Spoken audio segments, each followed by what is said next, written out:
उपमुख्यमंत्री एकनाथ शिंदेंचा संताप, त्यांची चिडचिड आणि त्रागा या सगळ्या गोष्टींचं एकाच वेळी दर्शन घडलं। मुख्यमंत्री देवेंद्र फडणवीसांसोबत 20 मिनिटांच्या चर्चेनंतर एकनाथ शिंदेंचा पवित्रा एकाएकी बदलला। निमित्त ठरलं ते विधान परिषदेच्या जागा वाटपावरून पत्रकारांनी विचारलेल्या प्रश्नाचं। नेहमीप्रमाणे एकनाथ शिंदे प्रश्नाला बगल देऊन पुढे जाऊ शकले असते, मात्र त्यांचा संताप बघून अनेक प्रश्न उपस्थित झालेत।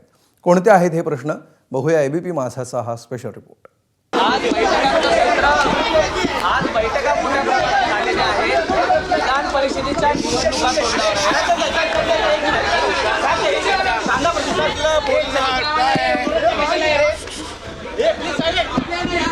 अरे तुम्ही काय विषय काढताय? विधान परिषदेच्या 17 जागांसाठी होणाऱ्या निवडणुकांबाबत पत्रकारांनी प्रश्न विचारला आणि उपमुख्यमंत्री एकनाथ शिंदेंचा पारा चांगलाच चढला। मुख्यमंत्री देवेंद्र फडणवीसांशी 20 मिनिटं चर्चा करून बाहेर पडल्या एकनाथ शिंदेंचा मूड काही ठीक दिसत नव्हता।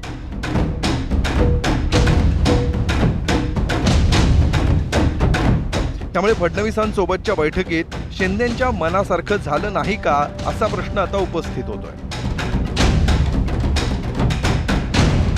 राज्य मंत्रिमंडळाच्या बैठकीनंतर मुख्यमंत्री देवेंद्र फडणवीस आणि उपमुख्यमंत्री एकनाथ शिंदे यांच्यात मंत्रालयातच एक 20 मिनिटाची विशेष बैठक पार पडली। विधान परिषदेच्या जागा वाटपासंदर्भात मंत्रालयात झालेल्या या विशेष बैठकीत अनेक खलबतं झाली।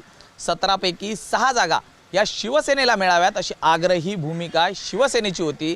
मात्र कालांतरानंतर एका जागेवरती कॉम्प्रोमाइज करत शिवसेनेकडनं 5 जागांची मागणी ही कायम ठेवण्यात आली। मात्र दुसरीकडे भाजपकडनं मात्र शिवसेनेला फक्त 4च जागा देण्याची तयारी दर्शवलेली आहे।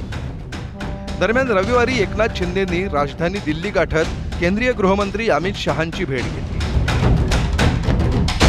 या गुप्त भेटीबाबत स्वतः एकनाथ शिंदेंकडूनच दुजोरा दिला जातोय। एनडीएच्या नेत्यांना भेटण्यात गैर काय असा प्रतिसवाल या गुप्त बैठकीबाबत आक्षेपवजा आश्चर्य व्यक्त करणाऱ्यांना विचारला जातोय। असं म्हणतात, महाराष्ट्राच्या राजकीय वर्तुळात जेव्हा मनासारखं होत नाही तेव्हा एकनाथ शिंदे हे एकतर दरेगावला जातात किंवा मग दिल्ली गाठत अमित शहांची भेट घेतात।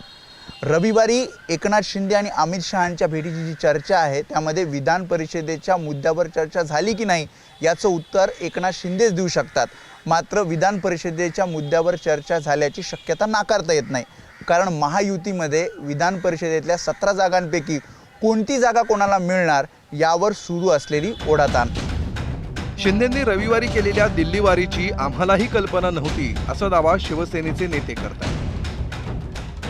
एका बाजूला विधान परिषदेसाठी राज्य लेवलमध्ये चर्चा सुरू, दुसऱ्या बाजूला एकनाथ शिंदेने अमित शहांची सुद्धा भेट घेतल्याचं कळते। याबद्दल काय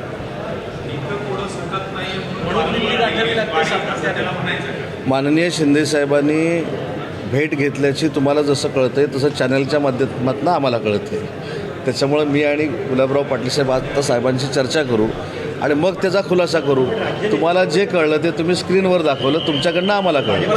एकनाथ शिंदे पण नुकतेच दिल्लीला जाऊन आलेले आहेत, अमित शहांचीच बैठक घेऊन आलेले आहेत। का त्यांना वारंवार दिल्लीला जावं लागतंय आणि इथे नेतृत्वामध्ये सुटत नाही आहे म्हणून दिल्लीवारी करावी लागते का? मला वाटतं अनेक प्रश्न आहेत राज्यातले, ते खूप मोठे मोठे खात्याचे मंत्री आहेत, त्यामुळे विविध प्रश्न असतील ना, वेगवेगळे प्रश्न असतील। काही इलेक्शनसाठीच ते गेले आणि इलेक्शनच्या विषयावरच गेले असं समजण्याचं अजिबात कारण नाही।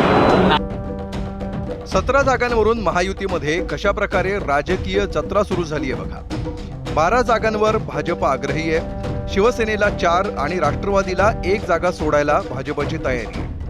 सोलापूर, अहिल्यानगर, जळगाव, छत्रपती संभाजीनगर, सांगली, सातारा, नांदेड, भंडारा, गोंदिया, वर्धा, चंद्रपूर, गडचिरोली, अमरावती, धाराशिव, नागपूर, पुणे, जालना या जागांसाठी भाजप आग्रही आहे। सुरुवातीला 6 जागांसाठी शिवसेना आग्रही होती, आता 5 जागांवर लढायला शिवसेना तयार आहे। तर ठाणे, नाशिक, छत्रपती संभाजीनगर, यवतमाळ, परभणी, हिंगोली, जळगाव आणि रत्नागिरी, सिंधुदुर्ग या जागा पदरात पाडून घेण्याचा शिवसेनेचा प्रयत्न आहे। राष्ट्रवादीकडून 3 जागांची मागणी करण्यात आली आहे, त्यामध्ये पुणे, रायगड आणि परभणी, हिंगोलीचा समावेश आहे। शिवसेना आग्रही आहेच, पण जे आता वरची मंडळी निर्णय घेईल त्या माध्यमातून आम्ही काम करू. फाईट होईल की काय होईल हा विषय नंतरचा आहे. पहिलं आता तिघं नेते मंडळी बसून निर्णय घेतील. जागा मागणं हे काही चुकीचं नाही आहे. जागा मागणं हा आमचा हक्क आहे, पण हक्क जतवणं म्हणजेच आपण काहीतरी वेगळं काम करतो असं नाही आहे. शेवटी वरच्या स्तरावर जे निर्णय होतात ते आम्ही मान्य करणारे लोक.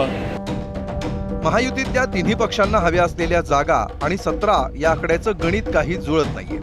त्यामुळे हा तिढा महाशक्तीच्या दरबारात म्हणजेच अमित शहांच्याच कोर्टात जाण्याची दाट शक्यता आहे. कांदा प्रश्नाच्या निमित्तानं मुख्यमंत्री देवेंद्र फडणवीस, उपमुख्यमंत्री एकनाथ शिंदे आणि उपमुख्यमंत्री सुनेत्रा पवार तसंच याशिवाय भाजप, शिवसेना आणि राष्ट्रवादीतल्या इतर नेत्यांचं शिष्टमंडळ दिल्लीला जाणार आहे. निमित्त जरी कांद्याचं असलं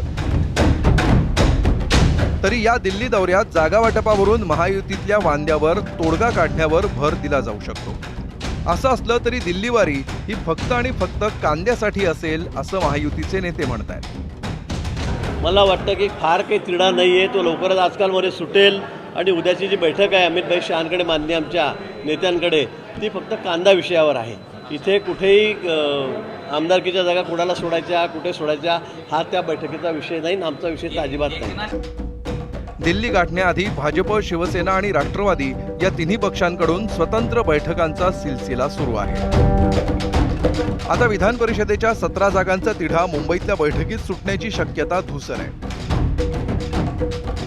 त्यामुळे दिल्लीतली महाशक्ती कुणाच्या बाजूनं कौल देते आणि कुणाच्या पदरात किती जागा पडतात हे पाहावं लागेल. तसंच अमित शहांच्या निर्णयामुळे एकनाथ शिंदेंचं समाधान होणार का याकडे देखील राजकीय पंडितांचं लक्ष असेल. ब्युरो रिपोर्ट, ABP माझा, मुंबई.